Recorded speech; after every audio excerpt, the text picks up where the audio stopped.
Thank you. Thank you. So this was the week that Mr. Bean went to America.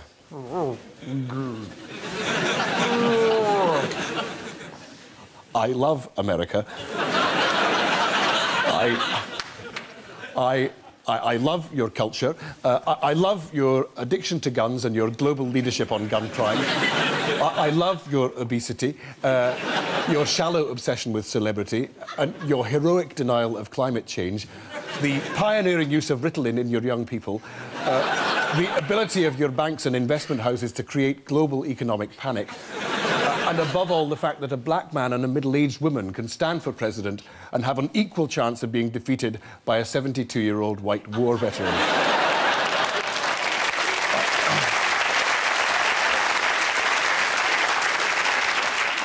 The Prime Minister held meetings with America's leaders and key decision-makers before leaving Wall Street to meet with President Bush.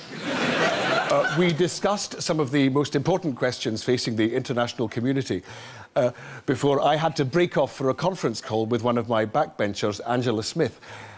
No, I didn't know who she was, but when I get back, she won't know who she is either.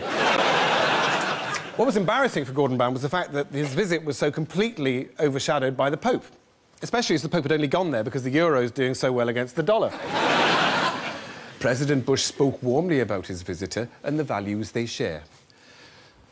You know, like Pope Benedict, I'm pro-life. Like him, I'm anti-abortion. Unlike him, I'm also pro-capital punishment, anti-gun control, and pro-preemptive war. So basically, I'm pro-life until it's out of the womb. And then all bets are off. The highlight of Gordon Brown's trip was meeting John McCain, Barack Obama, and Hillary Clinton. It was a chance for the three people who in 9 months' time might be president of the United States to meet the man who in 9 months' time might be president of Wraith Rovers Football Club. The candidates were seen in strict alphabetical order, with each one assigned exactly 45 minutes. Senator Obama immediately complained, asking what they were supposed to talk about for the other 43. Please, have a seat. Oh, thank you. Over here. So, you must be John Paul. That was my predecessor, John Paul II. Oh, that would make you John Paul III. No, I am Benedict XVI. No, you're just confusing me now. So, how you doing, Ben? I am well. And how's that lovely wife of yours? Oh, I'm sorry. My condolences.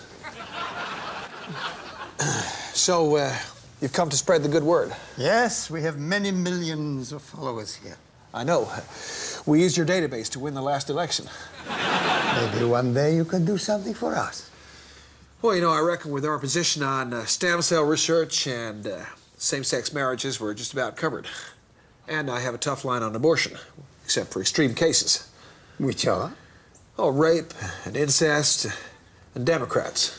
So, maybe it's time for you to join us. How do you mean? Become a Catholic. You're a Catholic? Yes. Didn't your friend Tony Blair tell you? Well, I knew Tony Blair was a Catholic. I didn't know you were. I had to convert him.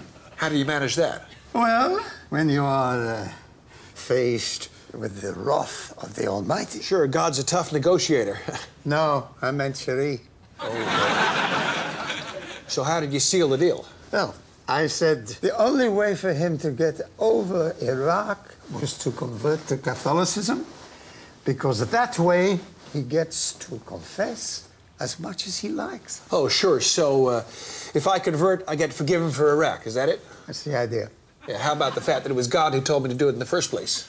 He did? Yeah, he called me personally. Maybe you got a cross line. So how come you guys are suddenly so worked up about invasions? You never worried about it when Hitler was doing the invading. I don't mean you personally. Although, come to think of it, weren't you messed up with all that stuff? I was very young, and besides, I managed to get out of the German army and spent the rest of the war in a POW camp. Like me, I managed to get out of the U.S. Air Force and spent the rest of the war in Alabama. Hey, they tell me it's your birthday. Yes, 81 years old. Well, you must meet John McCain. Is he a Catholic? No, he'd just like his photograph taken with an older man.